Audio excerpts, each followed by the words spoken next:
অথচ আমার দেশে একই পরিবারে একই বাবার 4 ছেলে 4 সন্তান, 4 জন 4 দল করে, 4 জন 4 দল করে। যে দল ক্ষমতায় থাকে সেই দলের যে দল ক্ষমতায় থাকে সেই ভাইয়ের কাছে বাকি 3 ভাই এসে বলে, ভাই 5 বছর তুই আমাদের দেখবি, আমরা যখন ক্ষমতায় আসব আমরা আবার তোরে দেখব। খুব সুন্দর না এটা নাকি? এটা কি ইমানদারের লক্ষণ না মুনাফিকের লক্ষণ? ইমানদারের লক্ষণ না মুনাফিকের লক্ষণ? মুনাফিক কারা হয়? মুনাফিক কি কোনো কাফের হয়? মুনাফিক কি কোনো মুশরিক হয়? মুনাফিক এক শ্রেণীর মুসলিম নামধারী কিছু ব্যক্তি যাদের চরিত্রের মধ্যে দ্বিমুখী নীতি পাওয়া যায়, তারাই হচ্ছে মুনাফিক। আছে না নাই? নামাজও পড়ে, সুদও খায়। এটা তো মনে হয় এলাকায় নাই। আসতে বলে আছে না নাই? আছে। এরকম আল্লাহর ওলি বহু আছে না? কে যেন কইল, নামাজও পড়ে, সুদও খায়, আবার টুপিও মাথায় দেয়। হ্যাঁ হ্যাঁ, মসজিদ কমিটির সভাপতি যিনি বিশিষ্ট সুদখোর, সেক্রেটারি মদখোর, ক্যাশিয়ার জেনাকার। একদম বেস্ট কমিটি না? একদম বেস্ট কমিটি। এত সুন্দর কমিটি কি হয়? এখন জুমার দিন জুমার খুতবা দেবে খতিব, খুতবা দেবে কি ভাষাই তো নাই। কোন আয়াত নেবে? এখন কয়েক জুম্মা গেছে, হঠাৎ করে এক জুম্মায় এমন একটা আয়াত বলছে যে আয়াতের অর্থ হচ্ছে সুদ কেন্দ্রিক। বলতেছে লা তাকুলুর রিবা আদআফা মুদাআফা, তোমরা চক্রাকারে সুদ খাইও না। তো এই খুতবা দেওয়ার সঙ্গে সঙ্গেই খতিব সাহেবের কাম পায় নাই, নজরে গেছে হলো সভাপতির চোখের দিকে। আই কন্টাক্ট যখন হয়ে গেছে, খুতবা শেষ, নামাজ শেষ, তাড়ায় আসতেছে সভাপতি ইমাম সাহেবের দিকে, কাছে এসে বলতেছে, হুজুর আপনি সুদের বিরুদ্ধে ওয়াজ করেন, সমস্যা নাই, কারণ কোরআনে তো সুদের বিরুদ্ধে ওয়াজ আসছে, কিন্তু খুতবার সময় আপনি আমার দিকে তাকায় তাকায় ওয়াজটা করলেন কেন? কি কথা কি বুঝতেছেন আপনারা? সম্মানিত ভাইয়েরা, উচিত ছিল, ইমানদারের দায়িত্ব ছিল ওই মসজিদ কমিটির যারা সুদখোর, জেনাকার, মদখোর, ওদেরকে ঘাড় ধাক্কা দিয়ে কমিটি থেকে বের করে দেওয়া। আপনি আজকে প্রতিবাদ করবেন না, কালকে আপনার নিজের বিপদ হয়ে যাবে। আপনি রোগী হয়েছেন, চিকিৎসা করবেন না, আপনি অসুস্থ হয়ে যাবেন, আরো বেশি অসুস্থ হয়ে যাবেন। সমাজের কিছু রোগ আছে, এই রোগগুলোর বিরুদ্ধে যদি আপনি সচেতন না হন, আপনি যদি সামনে না দাঁড়ান, আপনিও সেই রোগের রোগী হয়ে যাবেন, আপনিও আক্রান্ত হবেন, আপনার ঈমান আক্রান্ত হবে, আপনি ঈমানের ক্যান্সার আক্রান্ত হয়ে আপনাকে জাহান্নামে যেতে হবে। এজন্য ঈমানদার কাকে বলে? যে নিজে অন্যায় করবে না, কাউকে অন্যায় করতে দেবে না, নিজে অন্যায় করবে না, অন্যায় করতে দেবে না। আমার নবীজির এমন দাওয়াতের পলিসি ছিল, আমার নবীজি এমন একটা সমাজে জন্মগ্রহণ করেছেন যে সমাজের মানুষগুলো কাবার চতুর্দিকে তোয়াফ করত। এখনো হাজিরা গিয়ে কি করে? তোয়াফ করে না? ওই কাবা ঘর যেটা কালো গিলাফে মোড়ানো, এই নিজের চোখে বহুবার দেখেছি। ওই কাবার ঘরটা কালো গিলাফে মোড়ানো, কালো গিলাফে মোড়ানো কাবাটাকে সামনে রেখে হাজিরা যারা ওমরা করতে যান, হজ করতে যান, তারা 7 বার তোয়াফ করেন। জাহেলি যুগেও, নবীর যুগেও, ওই সমস্ত জাহেলি যুগের সেই আরবের পত্তলিকরা তারাও তোয়াফ করত, কিন্তু তোয়াফটা করত তারা উলঙ্গ হয়ে, নাউজুবিল্লাহ। গুনাহ করতে করতে, পাপ করতে করতে এমন দূর পর্যন্ত গিয়েছিল, ইতিহাসে পাওয়া যায়।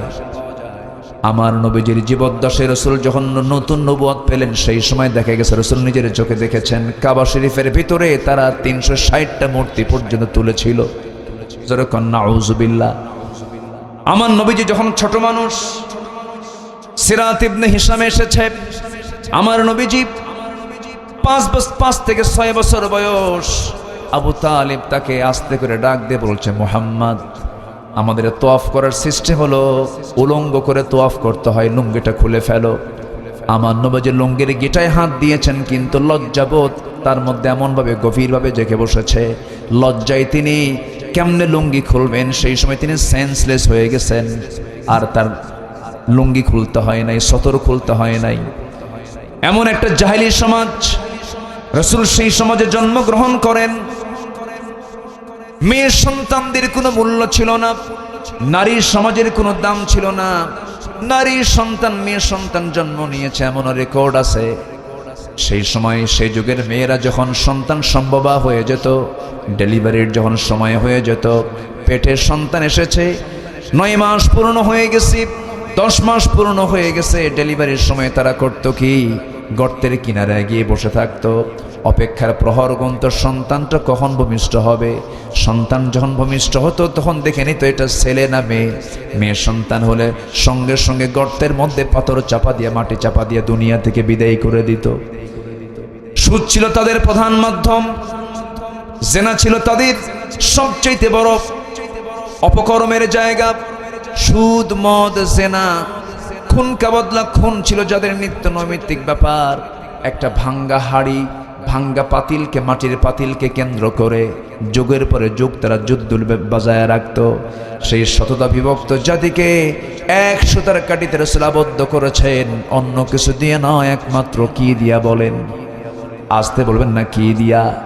আজকেও কি এটা সম্ভব নয়? আজকেও সম্ভব। আজকের এই দুনিয়া তো সম্ভব। একটু কান লাগাবেন।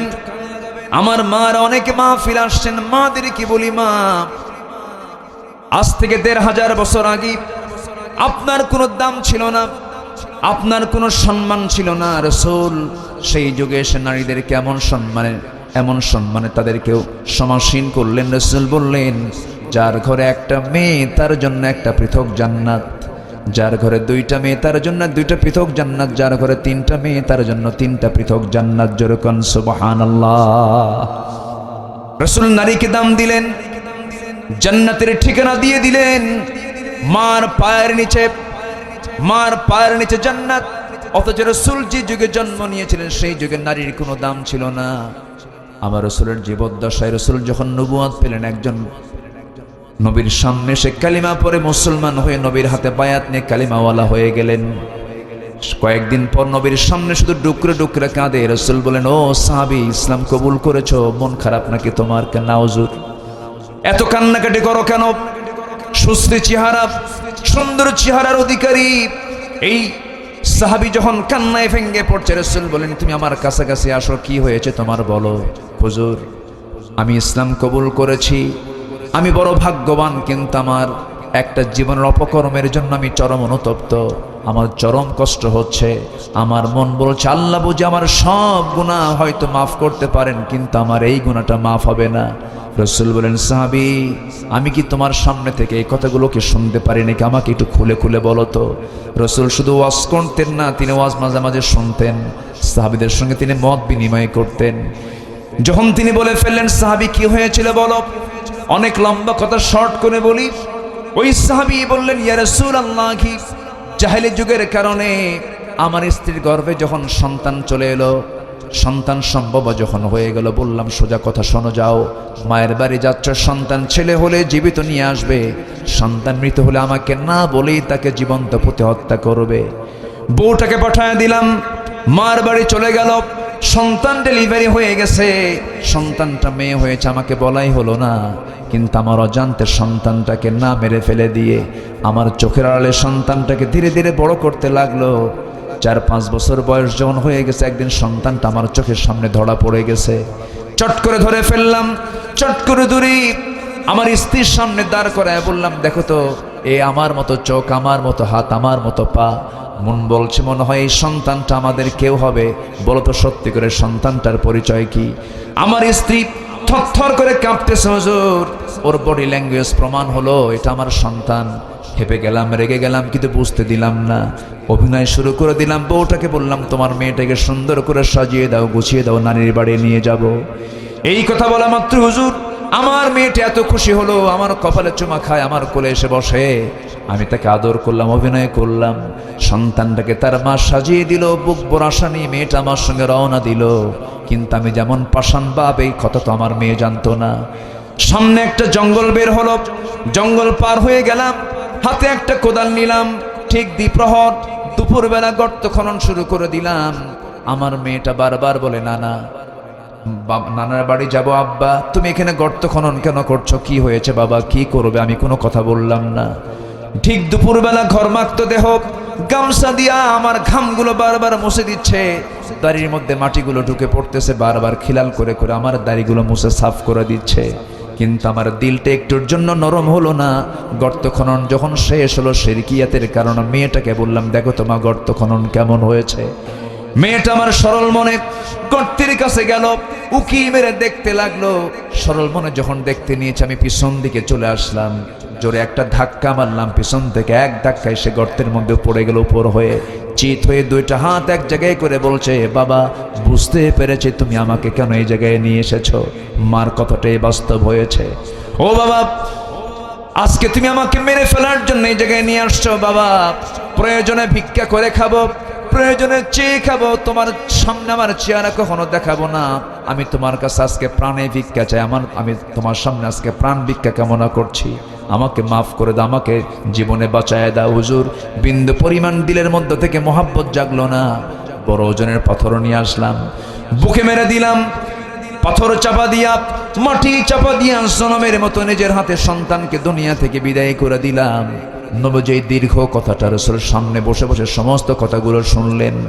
নবীজির দয়ার নবীর চোখের কোনা বেয়ে টপ টপ করে পানি পড়ল। আর রাসূল আফসোস করে বলছেন, ও সাহাবী, তুমি মনে করছো তোমার এই সমস্ত গুনাহগুলো মাফ হয়েছে, তবে আমার এই বিষয়টা জানা ছিল না। তবে একটা কথা জেনে রেখে দিও, মানুষ যত পাষাণ ছিল এটা আমি বুঝতে পারি নাই, এত নির্মম হতে পারে। সেই যুগের সে অসভ্য মানুষগুলো কি এক সুতার কাঠিতে আবদ্ধ করলেন, এক জাতিতে রূপান্তর করলেন। গোটা পৃথিবীর স্ট্যান্ডার্ড চরিত্রী তাদেরকে নিয়ে আসলেন অন্য কোনো জাদু মন্ত্র দিয়ে নয়, একমাত্র কি দিয়া বলেন? আসতে বলবেন না, কি দিয়া? কোরআন দিয়ে। আমরা সেই কোরআন দিয়ে আমরা আমাদের জীবনটাকে গড়ব। জোরে বলি ইনশাআল্লাহ, জোরে বলি ইনশাআল্লাহ। আমার বন্ধুগণ, এক নম্বর পুঁজি হলো ঈমান। এক নম্বর পুঁজি কি বলেন? ঈমান। ঈমানটা বিক্রি করা যাবে না। ঈমান বিক্রি করার মতো লোক আমার দেশে আছে না নাই? আসতে বলবেন না, আছে না নাই? ঈমান বেচে খায়, মাত্র 10 টাকা পাইলে পর ঈমান বেচে খায়, আছে না নাই?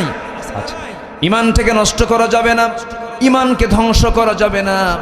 সব ধ্বংস হয়ে যাবে, কিন্তু ঈমানকে নষ্ট করা যাবে না।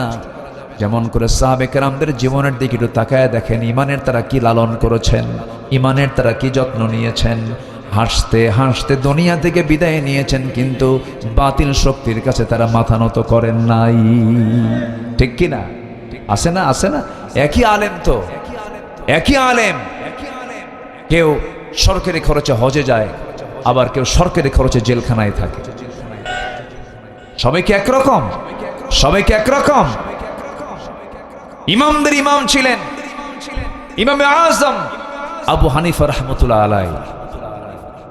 কি বড় ইমাম তিনি ছিলেন। তাকে মেরেছে কিন্তু কোনো কাফের মুশরিকরা না, মুসলিম নামধারী জালিম মুনাফিক শাসকেরা। সম্মানিত ভাইয়েরা, সম্মানিত বন্ধুগণ, আবু হানিফা একচুল পরিমাণ ঈমান থেকে বিচ্যুত হননি, ঈমানটাকে লালন করেছেন। ঈমান তো আনা যায়, কিন্তু ঈমানের উপরে টিকে থাকাটা সহজ নয়, এটা দারুণ কঠিন ব্যাপার। আবু হানিফা রাহমাতুল্লাহ আলাইহি ঈমান আনলেন। কি ঈমান আনলেন দেখেন, কি মজবুত তার ঈমান ছিল। রাষ্ট্রীয় লেভেল থেকে রাষ্ট্রের একজন প্রধান, একজন শাসক, একজন খলিফা, একজন শাসক, রাষ্ট্রপ্রধান তাকে অফার করছে, বাদশাহ মনসুর তাকে অফার করতেছে, আবু হানিফা, আমি তোমাকে আমার রাষ্ট্রের প্রধান বিচারপতি বানাবো। আবু হানিফা রাহমাতুল্লাহ আলাইহি বললেন, তোমার মতো জালিম শাসকের অধীনে থেকে বিচারপতি হওয়ার শখ আমার নাই। আল্লাহু আকবার বলবেন না? এটার নাম হচ্ছে ঈমান। এটার নাম কি? ঈমান। বারবার বলা হলো, এরপরেও যখন তার কথায় যখন সাড়া আসলো না, সঙ্গে সঙ্গে বাদশাহ মনসুর তার জুলুমের অস্ত্র হাতে তুলে নিল। শেষ পর্যন্ত তাকে ধরে এনে জেলখানায় ঢুকায় রাখলো। জেলখানায় ঢুকায় রেখে তাকে বারবার বলা হচ্ছে, তিনি বলছেন না, হাসতে হাসতে জীবন দেব কিন্তু ঈমান বিক্রি করতে পারবো না। বাদশা মনসুরের লোকেরা তাকে জেলখানায় এনে 2 হাত 2 পা বেঁধে ফেললো, 2 পা বেঁধে বেধড়ক তাকে প্রহার করা শুরু করে দিল, মারা শুরু করে দিল। শেষ পর্যন্ত হলো কি, সেই বাদশা মনসুরের লোকেরা ইমামে আজম আবু হানিফা রাহমাতুল্লাহ আলাইহির মাকে ওই অবস্থায়, বৃদ্ধ অবস্থায় তাকেও ধরে আনা হলো। সন্তানের সামনে মাকে দাঁড় করিয়ে দিয়ে যখন সন্তানকে যখন মারা হচ্ছিল, মা সন্তানের দিকে তাকায়, সন্তান মায়ের দিকে তাকায়। এমন দৃশ্য দেখে মার চোখে পানি চলে এলো। আবু হানিফা রাহমাতুল্লাহ আলাইহিকে প্রস্তাব দেওয়া হলো, আবু হানিফা, তোমার মার দিকে অন্তত তাকিয়ে দেখে তুমি একটু সিদ্ধান্ত নাও। সঙ্গে সঙ্গে আবু হানিফা রাহমাতুল্লাহ আলাইহি চুপ মেরে থাকলেন। সঙ্গে সঙ্গে মার জবান থেকে একটা আওয়াজ বের হলো, কলিজার টুকরা সন্তান, এদিকে আমার দিকে তাকা। কলিজার টুকরা সন্তান, আমি তোর মা, আমি তোকে বলতে চাচ্ছি, তুই আমার দিকে তাকা। কি চিন্তা করছিস জানি না, আমার চোখের পানি দেখে তুই কি সন্দেহ করতেছিস জানি না। আমি তোর প্রতি জুলুম দেখে, নির্যাতন দেখে আমার চোখে পানি আনি নাই। আমার চোখে পানি আসার কারণ হলো আমার মন বলছে, না জানি অত্যাচারগুলো সহ্য না করে তুই বাদশা মনসুরের কথা তুই মেনে নিবি, তার তুই আনুগত্য করবি না, এটা আমার পছন্দ না। আমার কলিজার টুকরা সন্তান, প্রয়োজনে তুই দুনিয়া থেকে বিদায় নিয়ে নিবি, শাহাদত বরণ করবি, তোকে মারতে মারতে দুনিয়া থেকে বিদায় করে দেবে, তুই শহীদ হয়ে আল্লাহর জান্নাতে চলে যাবি। আর আমি তোর মা, একজন শহীদের মা হওয়ার গৌরব অর্জন করতে পারবো। আমি আল্লাহর আদালতে কিয়ামতের দিন আমি শহীদের মা হওয়ার গৌরব অর্জন করে আমি আল্লাহর সামনে দাঁড়াতে চাই। এই কথা বলার সঙ্গে সঙ্গে আবু হানিফা রাহমাতুল্লাহ আলাইহি বলে ফেললেন, মা, তুমি যখন আমাকে কেমন সাহস দিচ্ছ, আমি তো তোমাকে নিয়ে টেনশন করছিলাম, চিন্তা করো না, আমি দুনিয়া থেকে বিদায় নেব কিন্তু ঈমান হারা হব না। কিতাবের মধ্যে আসছে 8টা বছর জেল খাটলেন।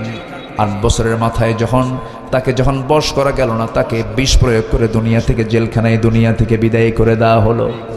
যুগে যুগে এই জাতীয় অত্যাচারগুলো ইমানদারদের উপরে হয়েছে, কিন্তু প্রকৃত যারা ইমানদার তার ইমানের প্রতি টিকে থেকেছেন। ঈমান আনাটা সহজ, কিন্তু ঈমান টিকে রাখাটা কঠিন। এই জন্য আল্লাহ তাআলা এক জায়গায় বলছেন, ইন্নাল্লাযীনা ক্বালু রাব্বুনাল্লাহু সুম্মা ইসতাকামু তাতানাজ্জালু আলাইহিমুল মালায়েকা আল্লা তাখাফু ওয়া লা তাহজানু وأبشروا بالجنة التي كنتم توعدون। জোরে বলুন আল্লাহু আকবার। নিঃসন্দেহে যারা বলবে আমার রব আল্লাহ এবং এর উপরই টিকে থাকবে, সুম্মা ইসতাকামু, তার উপরে টিকে থাকবে, তাদের জন্য আল্লাহর রহমতের ফেরেশতা তাদের জন্য দোয়া করবে এবং আল্লাহ তাআলা তাদের কেমন জান্নাত দিয়ে দিবেন, যে জান্নাতের ওয়াদা করেছেন স্বয়ং কে? আল্লাহ তাআলা। আমার বন্ধুগণ, 1 নাম্বার পুঁজি হলো আমরা ঈমানটা আনবো। এটা মনোযোগ দিয়ে কথাগুলো শুনবেন। নাম্বার 2 হলো ওয়াল্লাযীনা আমানু ওয়া হাজারু ওয়া জাহাদু ফি সাবিলিল্লাহ। নাম্বার 2 হলো যারা হিজরত করবে। কার পথে? আসতে বলবেন না, কার পথে? আসেন দোয়া করে দেই। হ্যাঁ, মাইকের আওয়াজটা আমার কাছে কেমন যেন মনে হচ্ছে, আমি মজা পাচ্ছি না। মাইকের আওয়াজ একটু ভিতরে ভিতরে, কই হর্ন তো দেখি না। যদি মেশিন অস্ত্র যদি না ভালো থাকে তাহলে তো সমস্যা। যাই হোক, ভোল্টেজ কম, আচ্ছা যেটাই কম হোক, এটাও তো একটা প্রবলেম। যাই হোক, আমরা বলি আলহামদুলিল্লাহ, জোরে বলি আলহামদুলিল্লাহ। সম্মানিত ভাইরা, প্রচন্ড গরম, আপনাদের অনেকে খালি গায়ে বসে গেছেন, আমি এরকমও লক্ষ্য করছি। খালি গায়ে কাপড় চোপড় খুলে ফেলছে অনেকে, খুব কষ্ট হচ্ছে আপনাদের। তো সম্মানিত ভাইয়েরা, আর কিছুক্ষণ আমাকে সময়টা দেন। আমি যেহেতু অনেক রেকর্ড হয়, আমাদের কথাগুলো সঙ্গে সঙ্গে কোর্ড হয়ে যায়, রেকর্ড হয়ে যায়। তো আমি আর 3টা পয়েন্ট আপনি আমাকে যদি সহযোগিতা করেন থেকে, অনেক রাত তো আমিও বুঝতেছি, সবকিছু সবচেয়ে মাহফিলের মূল বিষয় হলো টাইম সিলেকশন। টাইম সিলেকশনটা একটু খেয়াল করতে হয়। যে সময় মানুষের থাকার মতো সময়, এই সময়টা টাইম সিলেকশন করলে সবচেয়ে ভালো হয়। যাই হোক, যেটা আমাদের বাস্তবতার আলোকে আমরা একটু দেরি করে ফেলেছি, আসতে অনেকে দেরি করেছেন। নাম্বার 2 হলো ওয়াহাজারু, যারা হিজরত করবে। ম্যাক্সিমাম নবী তারা দেশের মাটিতে জন্মস্থানে তারা টিকতে পারেন নাই। ইভেন আমার নবীকে মক্কায় টিকতে পেরেছেন, জন্ম মক্কায়, কিন্তু তার কবরটা কোথায়? কবরটা কোথায়? তিনি কি কারো বাড়িতে আগুন ধরিয়ে দিয়েছিলেন? তিনি কি কাউকে থাপ্পড় মেরেছিলেন? তিনি কি কারো হক নষ্ট করেছিলেন? কিন্তু তিনি হিজরত করেছেন দিনের বেলা না রাতের বেলা, প্রকাশ্যে না লুকোচুরি করে? তাহলে গোপনে রাতের বেলা ঘর থেকে কাউকে না বলে রাতের আধারে একাকী জবেলে সূরে গিয়ে আশ্রয় নিয়ে 3 দিন থাকার পর মদিনার পথে তিনি হিজরত করলেন। বিশ্বের মহামানব তার নিজের জন্মস্থানে টিকতে পারলেন না কেন? এটার মূল কারণ কি জানেন? মূল কারণ হচ্ছে একটাই, ঈমান এনে তার উপরে টিকে থাকা। ঈমান যারা আনবে তারা কখনো সুদের পক্ষে কথা বলতে পারবে না, জিনার পক্ষে কথা বলতে পারবে না, আল্লাহর আইনের বিরুদ্ধে কথা বলতে পারবে না। আমার দেশে এমন কিছু মুসলিম নাস্তিক আছে, আমি এদেরকে নাম দিয়েছি মুসলিম নাস্তিক। হয়তো বলবেন মুসলিম আবার নাস্তিক হয় কেমনে? মুসলমান মোহাম্মদ নামের আগে যে লাগানো আছে, বাবার নামে মোহাম্মদ লাগানো আছে। এমনও কথা বলে কিছু বুদ্ধিজীবী, মুসলিম পরিবারের সন্তান হওয়ার পরও বলে কোরআন নাজিল হয়েছে 1500 বছর আগে, আজকের এই বর্তমান দুনিয়াতে কোরআনের বিধান চলতে পারে না, এটা হচ্ছে মধ্যযুগীয় আইন। ঈমান আছে না ঈমান গেছে? এই সমস্ত নাস্তিকের বাচ্চা কুলাঙ্গারের আমার দেশে ষড়যন্ত্র করছে। কোন ষড়যন্ত্র আমরা বাস্তবায়ন হতে দেব না। বাতিলদের বিরুদ্ধে মোকাবেলা করতে রাজি আছেন কারা কারা? হাত উঁচু করে দেখান মুসলমান।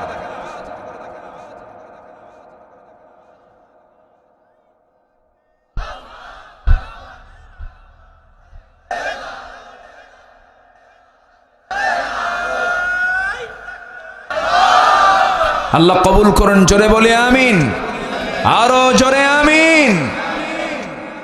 তবে ষড়যন্ত্র, ঈমানের বিরুদ্ধে ষড়যন্ত্র কখনো টিকসই ছিল না, টিকসই হবে না, টিকতে পারবে না, ঠিক কিনা? কোন জালিম জুলুমকে দীর্ঘস্থায়ী করতে পারে না। ফেরাউন কি টিকতে পেরেছিল? আসতে বলেন, ফেরাউন কি টিকতে পেরেছিল? নমরুদ ইব্রাহিম আলাইহিস সালাতু ওয়াস সালামকে আগুনে নিক্ষেপ করেছিল, কিন্তু শেষ পর্যন্ত নমরুদ কি টিকতে পেরেছে? কার কামড় খায় বিদায় নিছে? কি মশা? সচল না অচল? এত বড় দাপুটে না থেকে আল্লাহ তাআলা অচল মশা দিয়ে বিদায় করেছেন। আজকের দুনিয়াতেও যারা বিশ্বের দেশে দেশে জনপদে যারা ইসলামকে নির্মূল করার জন্য, ইসলামের পক্ষের শক্তিকে নিশ্চিহ্ন করার জন্য যারা ষড়যন্ত্র করছেন, তারাও টিকতে পারবে না। নমরুদের মতো তাদেরও পতন হবে।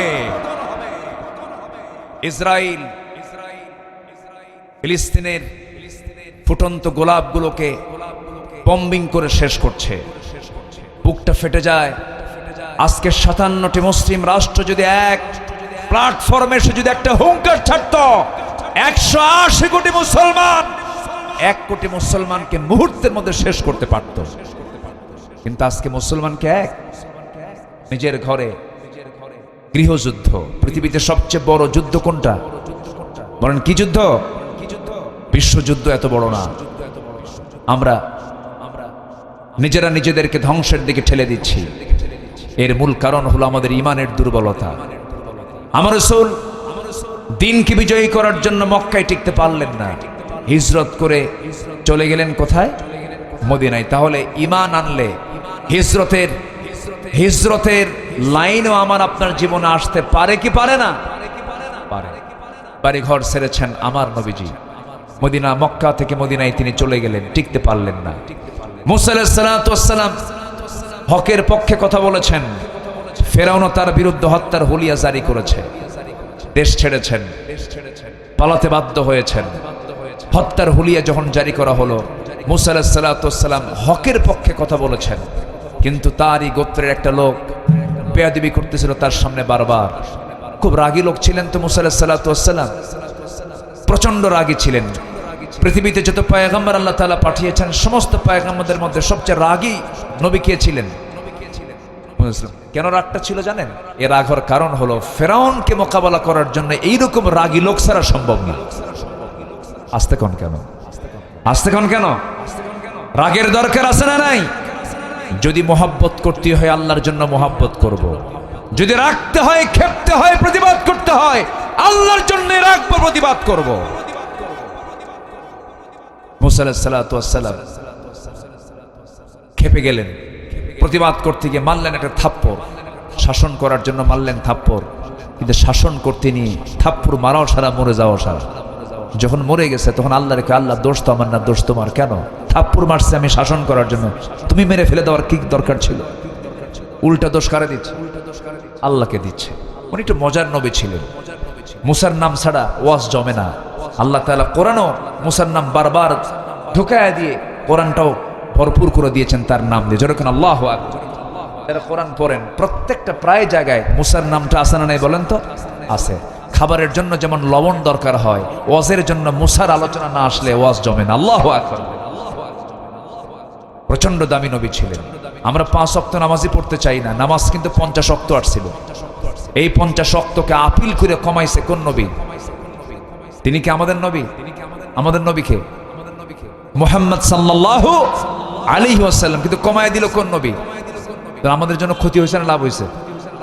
5 ওয়াক্তই পড়তে চাই না। আসর নামাজ পড়লে বলে, আসর নামাজ পড়ার পরে যখন মাগরিব আসে কিছু বুড়া চাচা গল্প করে মসজিদে বসে বসে, আল্লাহর কাম নাই কাজ না, আবার মাগরিব দিচ্ছে। মানে ঘন ঘন নামাজ, অথচ 50 ওয়াক্ত নামাজ ছিল। আমার রাসূল চলে আসতেছেন মেরাজ থেকে, মাঝখানে কোন পয়গম্বর একটা কথাও বললেন না, সব পয়গম্বরের সঙ্গে দেখা হয়েছে। মুসা আলাইহিস সালাম বলেন, আল্লাহ আপনাকে কি দিলেন বলেন তো? নামাজ দিয়েছেন। কত? 50 সালাতান, 50 ওয়াক্ত নামাজ। ও তো হবে না, এ কমাতে হবে। কেন?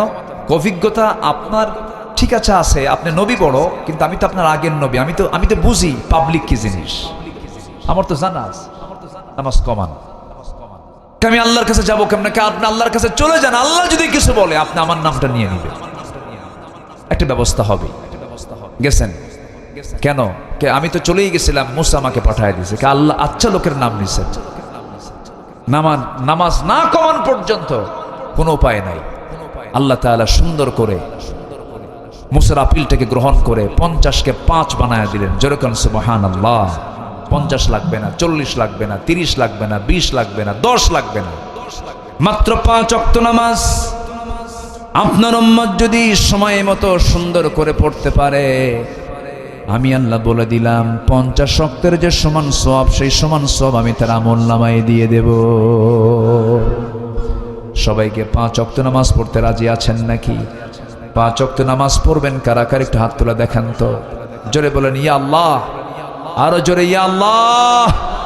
আমাদেরকে 5 ওয়াক্ত সালাত আদায় করার তৌফিক তুমি আল্লাহ দিয়া দাও। জোরে বলি আমিন, আরো জোরে আমিন, আরো জোরে আমিন। কষ্ট দিয়ে ফেললাম মনে হয়।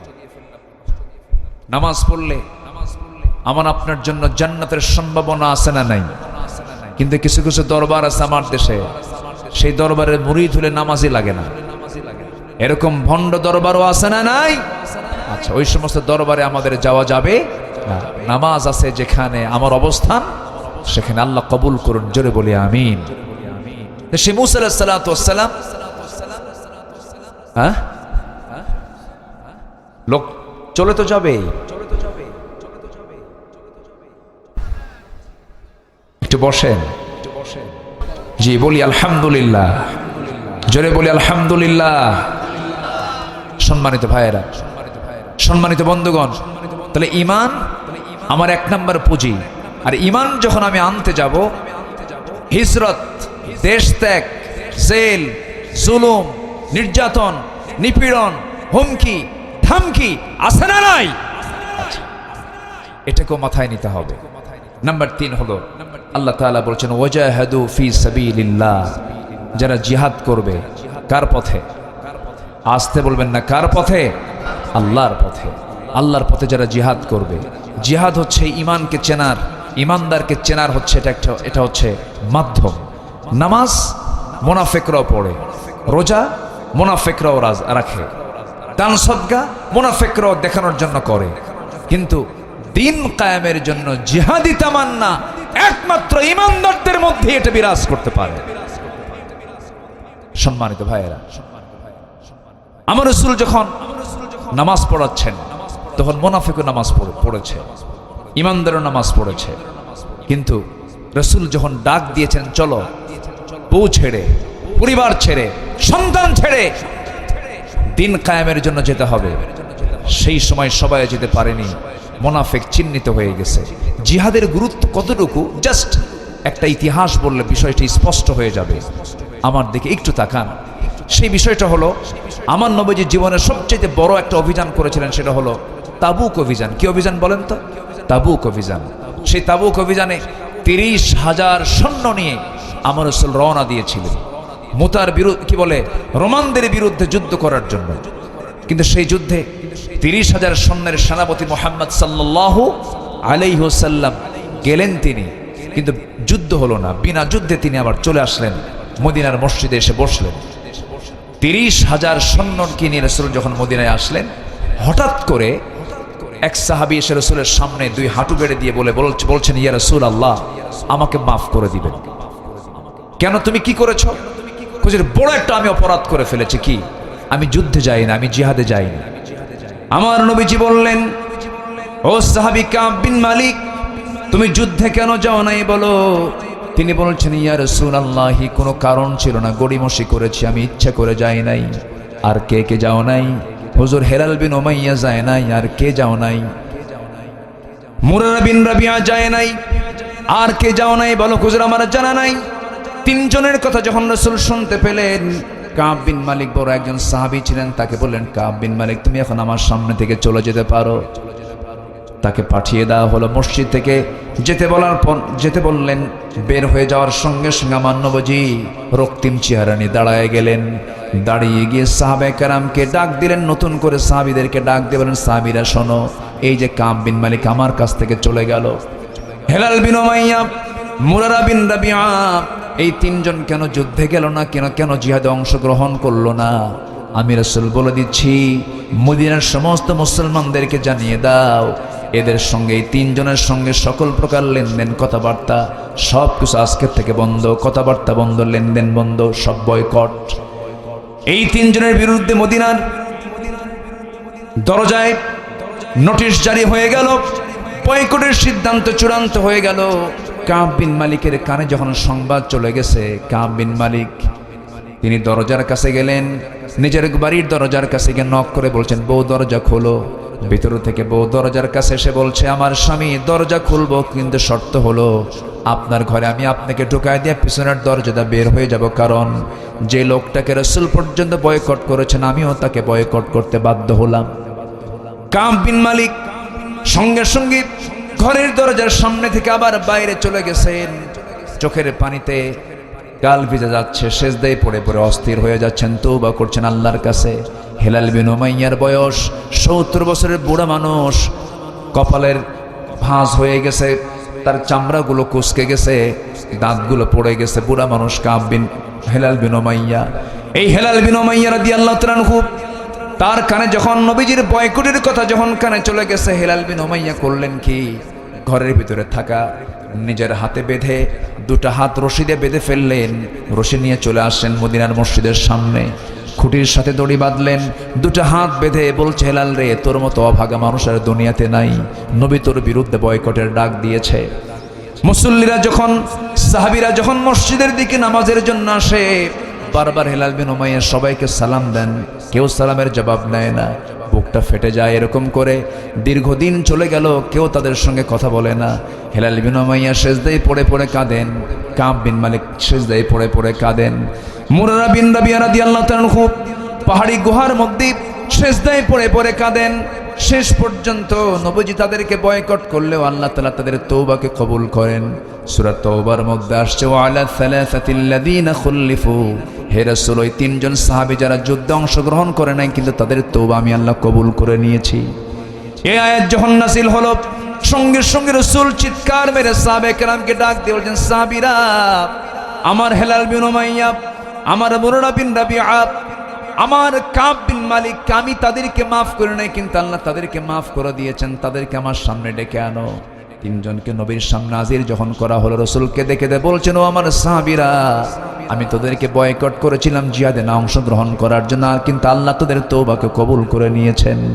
এই প্রেক্ষাপটটায় এই জন্য আমি টানলাম, ওই তিনজন সাহাবীর নামাজের কি কোনো অভাব ছিল নাকি? দান সদকার কোনো অভাব ছিল নাকি? দান সদকার অভাব ছিল না, নামাজের অভাব ছিল না, রোজার অভাব ছিল না, সব কিছু ঠিক ছিল, কিন্তু জিহাদের ময়দানে তারা যেতেন, কিন্তু একটু গড়িমসি করেছেন, একটু দুর্বলতা দেখিয়েছেন।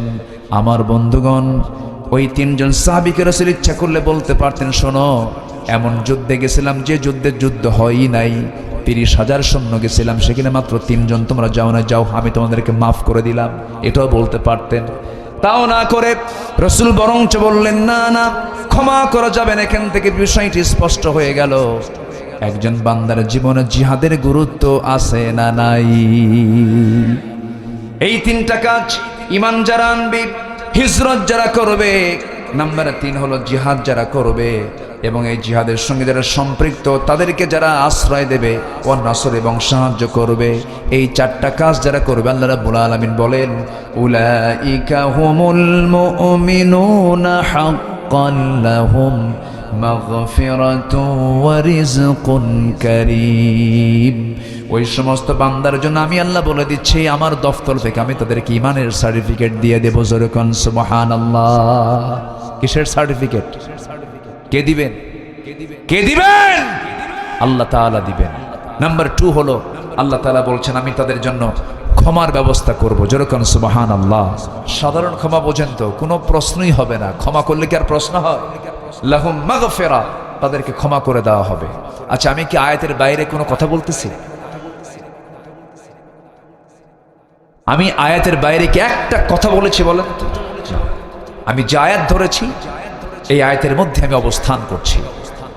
সম্মানিত ভাইয়েরা, লাহুম মাগফিরা, আল্লাহ তাদের জন্য সাধারণ ক্ষমার ব্যবস্থা করবেন, ও রিজকুন কারীম, এবং সম্মানজনক রিজিক তাদেরকে জান্নাত দিয়ে দিবেন। জোরে কোন সুবহানাল্লাহ, জোরে কোন সুবহানাল্লাহ।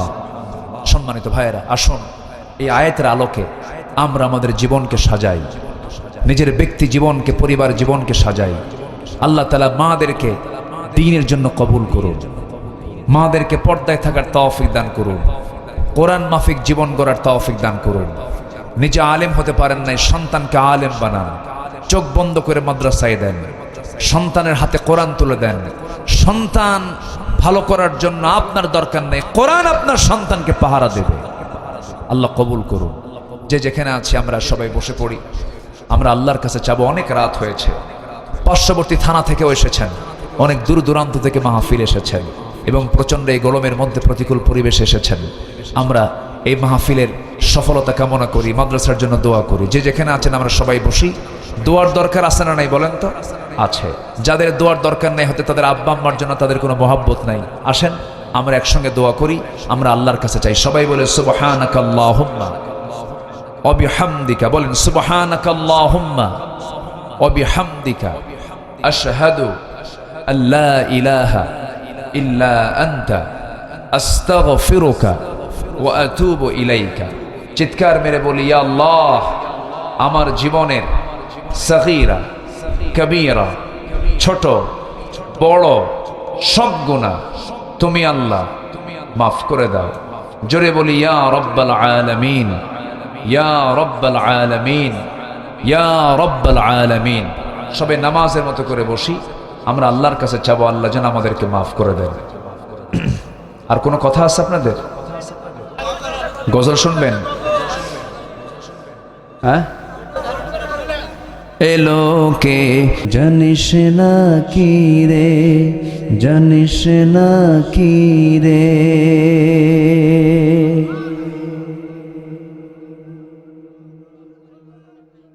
বলবো ধৈর্য ধারণ করার শক্তি দাও গো মেহেরবান আমায়, দাও গো মেহেরবান। ধৈর্য ধারণ করার শক্তি দাও গো মেহেরবান আমায়, দাও গো মেহেরবান। বুকের ভেতর ব্যথার নদী বইছে অবিরাম, বইছে বইছে অবিরাম। আধার আমার আলো দিয়ে কানায় কানায় দাও ভরিয়ে, আধার আমার আলো দিয়ে কানায় কানায় দাও ভরিয়ে। অন্তর জোড়ে দাও গো প্রভু, অন্তর জোড়ে দাও গো প্রভু। ভোরের পাখির গান, বুকের ভেতর ব্যথার নদী বইছে অবিরাম, বইছে বইছে অবিরাম। ধৈর্য ধারণ করার শক্তি দাও গো মেহেরবান আমায়, দাও গো মেহেরবান।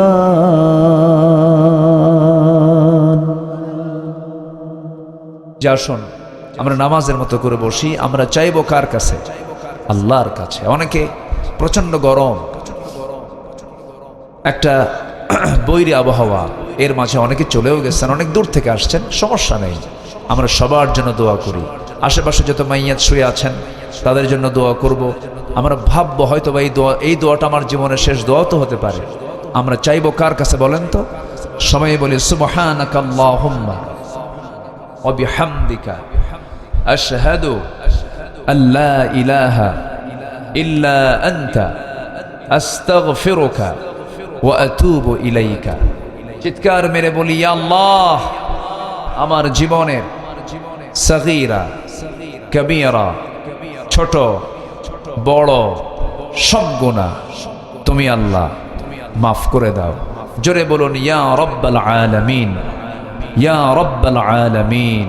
আসুন আমরা দোয়া করি, আমরা আল্লাহর কাছে চাই। আমিও দোয়া চাই, সবাইকে আমার জন্য দোয়া করবেন। আমিও দোয়া করি আপনার জন্য। আল্লাহ তাআলা আমাদের এই সম্পর্ক যেন হাসর পর্যন্ত গড়ায় দেন। জোরে বলি আমিন।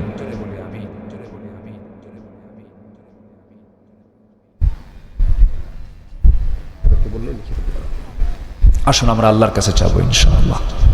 আল্লাহুম্মা আমিন।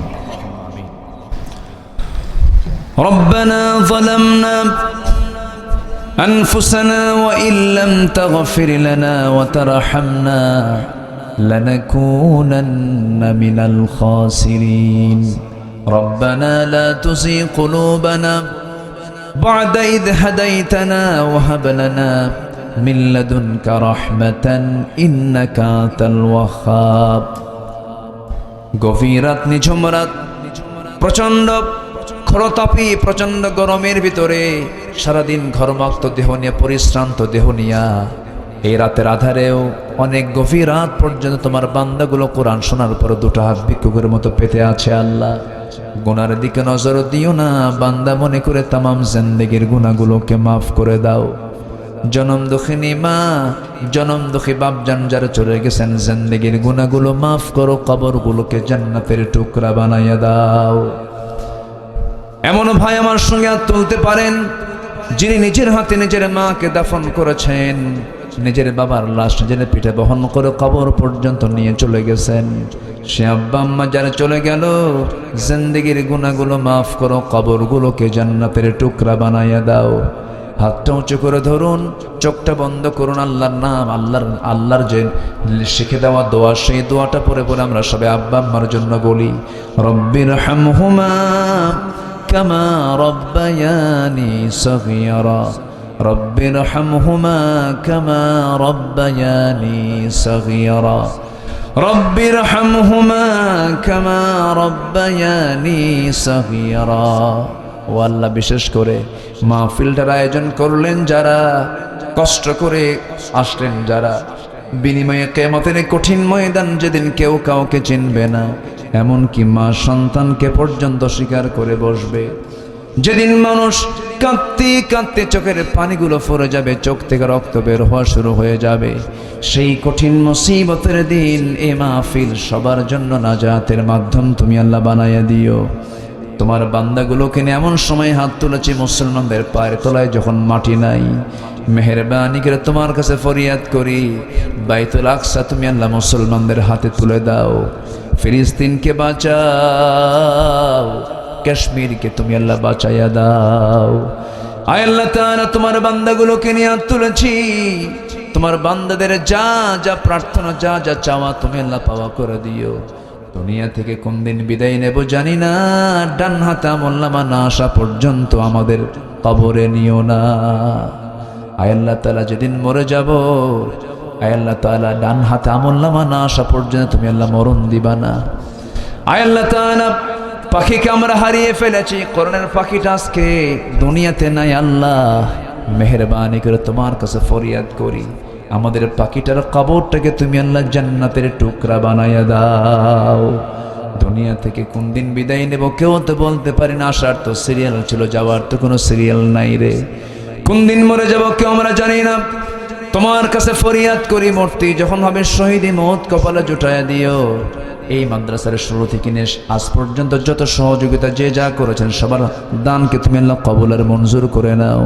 শিমুল বাড়ির প্রত্যেকটা ঘরকে ইসলামের দুর্গ বানাইয়া দাও। আমার মাসুম ভাইকে তুমি আল্লাহ দয়া করে কোরআনের জন্য তুমি আল্লাহ মেহেরবানি করে কবুল আর মঞ্জুর করে নাও।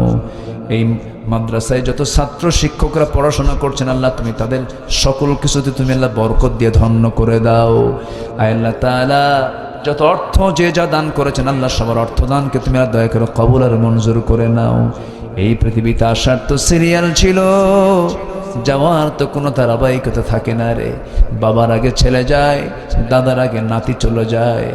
আয় আল্লাহ তাআলা, কোন দিন মরবো জানি না, তুমি মরতে যখন হবে তুমি আল্লাহ আমাদেরকে সেই মৃত্যু দিও যে মৃত্যুর মধ্য দিয়ে তোমার কাছে আমরা সম্মান পেয়ে যাই। আল্লাহ আয় আল্লাহ তাআলা, যেদিন মরবো রে টান মেরে ঘর থেকে বের করে দেবে, জীবনের শেষ গোসলটা হয়ে যাবে, মরা মুখ সব দেখে দেখে চলে যাবে, কবরে শোয়া দেবে, বাঁশ চাপা দেবে, মাটি চাপা দেবে, ওই যে বিদায় দিয়ে দেবে রে, আর কোনোদিন কেউ খোঁজ নিতে যাবে না, 24 ঘন্টা যাবে না, মাথার চুলগুলো খসে খসে সব মাটিতে পড়ে থাকবে। চুলে কত শ্যাম্পু দিলাম, সাবান দিলাম, কোনো কাজে আসবে না রে। ওই চামড়ায় কত যত্ন নিয়েছি, 3 দিন যাবে না, চামড়াগুলো গলে গলে পোকার পেটের খাবার হবে। 7 দিন যাবে না, পেটের নাড়ি ভরে সব চোখ মুখ কান নাক দিয়ে বের হতে থাকবে। মাত্র 3টা মাস কবর খনন যদি করা হয়, দেখা যাবে কয়েকটা হাড় ছাড়া কবরে আর কিচ্ছু নাই রে। এই তো দুনিয়ার জীবন, সে অন্তিম সময়ে যখন চলে আসবে জবানে জারি করে দিও লা ইলাহা ইল্লাল্লাহু মুহাম্মাদুর রাসূলুল্লাহ। আসসালামু আলাইকুম ওয়া রাহমাতুল্লাহি ওয়া বারাকাতুহু।